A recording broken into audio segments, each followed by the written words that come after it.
Alors, pour les motifs,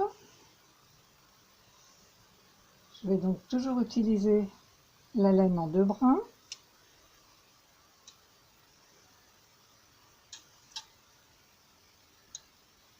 Le même principe des nœuds, ça ne change rien.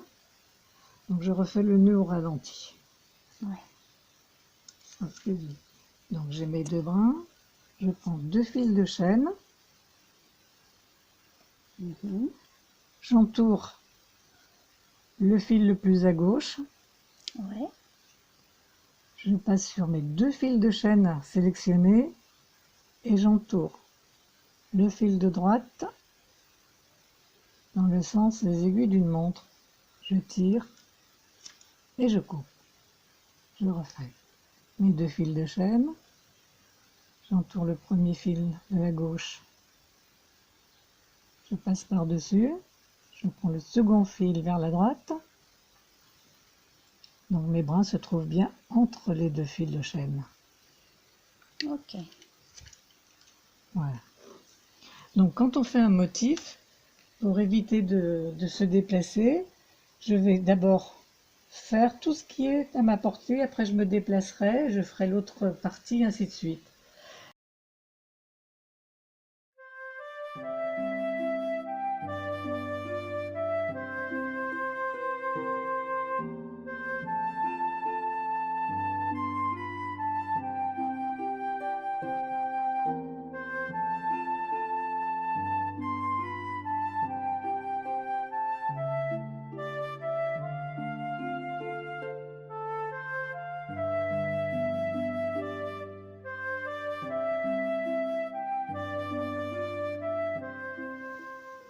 Bien, j'ai terminé une rangée de nœuds. Je fais le petit renfort pour la lisière.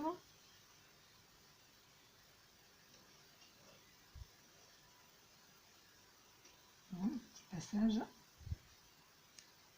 Et je vais faire Le rang de sécurité. voilà. C'est indispensable, même quand de faire entre les rangs de nœuds. Il faut toujours faire 2 passages ou 4 selon 3 ou 4 selon la grosseur de la laine. Moi j'ai choisi une laine un petit peu plus grosse pour gagner un petit peu de temps.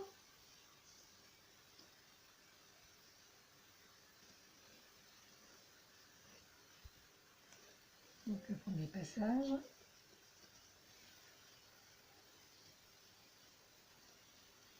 Sur la première vidéo, je montre bien comment faire renforcer les lisières. Oui.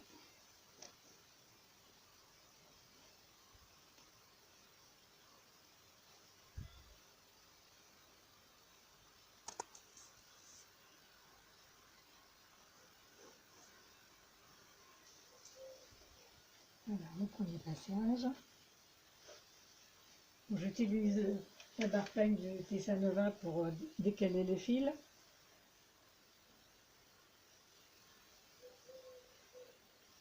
Second passage.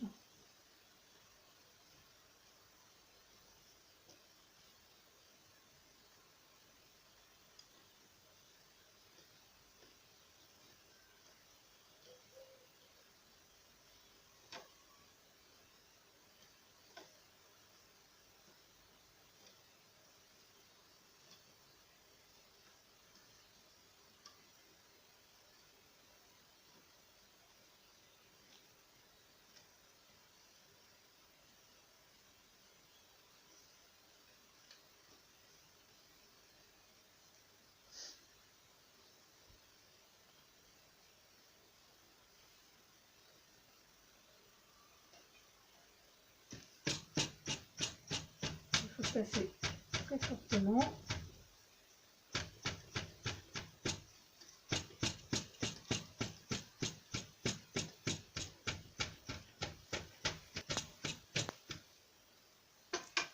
Voilà, je redresse la peigne, mes fils sont bien alignés.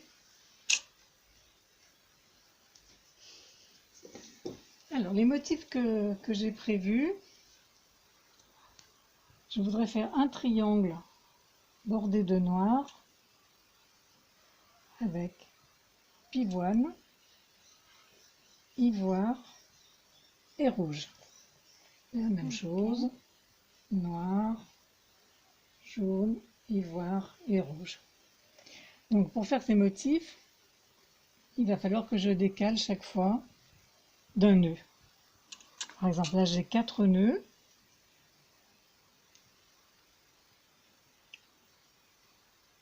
Je vais les décaler sur l'ivoire. Donc je saute le premier nœud. Mettez tout est pour couper. Un nœud.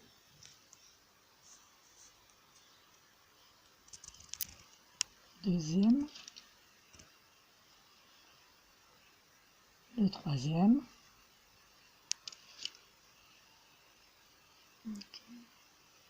Et le quatrième se trouve, Ce qui chevauche. voilà, sur la couleur ivoire. Ivoire, j'ai 7 nœuds que je veux conserver. Donc je vais chevaucher sur le rouge et le rouge va disparaître forcément. Donc là je décale sur la droite, mais ce côté-là je décalerai sur la gauche pour former un triangle. Alors je ne peux pas former mon triangle tout de suite puisqu'il faut toujours qu'il y ait les 2 passages entre chaque rangée de nœuds. Donc je vais faire cette petite zone. Ensuite je passerai la seconde, troisième, quatrième, puisque j'ai 4e zone. Je passerai mes fils. Donc il faut terminer la ligne en fait. Il faut terminer la ligne. On ne peut pas faire toute cette partie-là, puisque les fils, les passages sont indispensables pour maintenir, pour solidifier le tapis. Voilà. Donc là, il faut que je retrouve le nombre de nœuds que j'avais. Donc je vais chevaucher sur les nœuds rouges, sur un nœud rouge.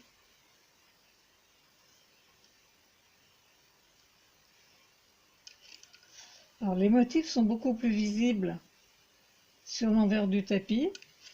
Forcément, on ne peut pas voir.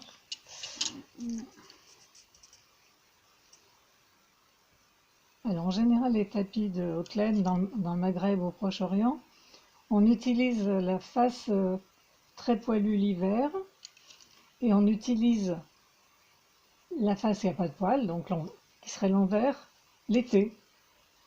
Ok. Donc c'est 2 en 1. Et voilà, donc j'ai caché mon fil rouge. Donc là je vais avoir un seul fil rouge, un seul nœud rouge.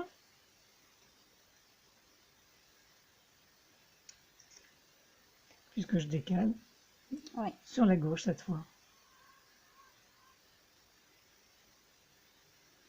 Et je ferai ça tout le long, puisque là je fais quelque chose de symétrique.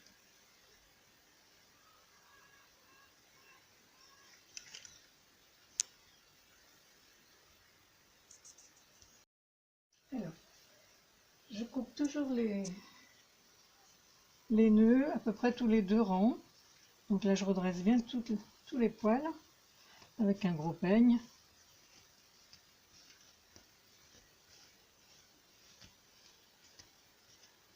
Voilà. Alors on peut s'aider avec un petit gabarit, ça peut pas trop couper court.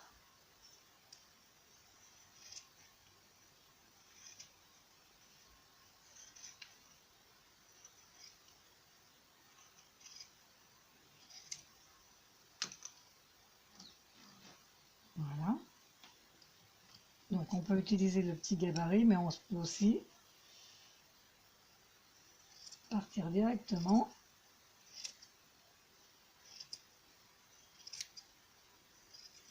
Un petit coup pas dans l'œil.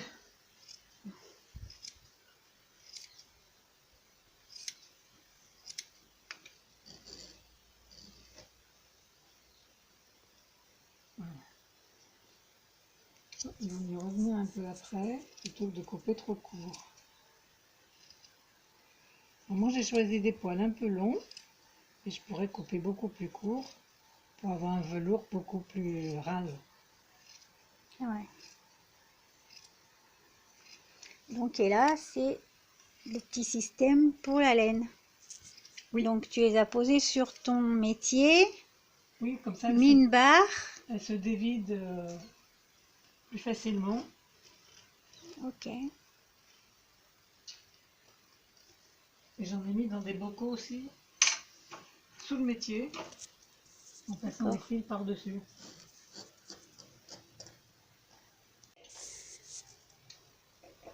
Bon, on veut une petite astuce. Alors, une petite astuce. Il se peut que le tissage rétrécisse un peu. Il faut faire très, très attention à ça.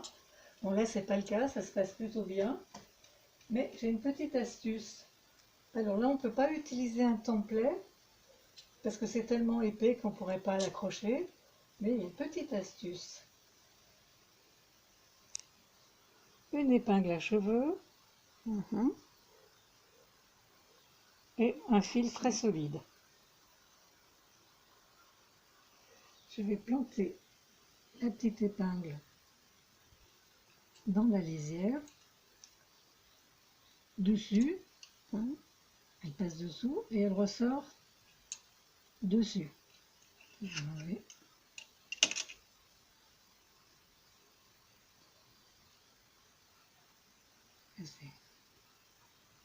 Je vais passer le fil à l'intérieur.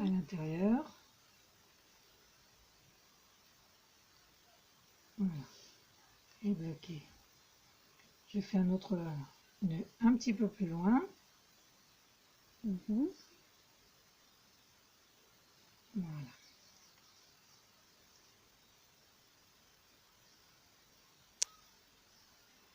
Alors, le petit pic qui ressort, je passe le fil autour. Le deuxième fil, je passe le fil autour. Et là, j'ai constitué une boucle tout à l'heure avec le nœud. Ouais. Je fais passer dedans. Et je tire.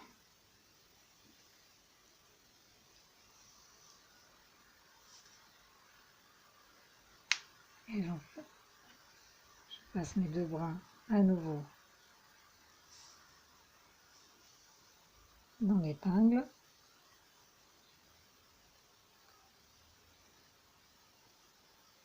Et là, c'est très solide, je peux tirer sans souci. Alors, comme le montant de mon métier est un petit peu bas, pour ne pas déformer mon tapis, j'utilise une pince à dessin très forte. Là, et j'entoure le fil autour. Super. Et voilà, comme ça, mon tissage. Et j'ai fait la même chose de l'autre côté. Et ça, on peut le déplacer au fur et à mesure de l'avancée du travail. Ok, bah super.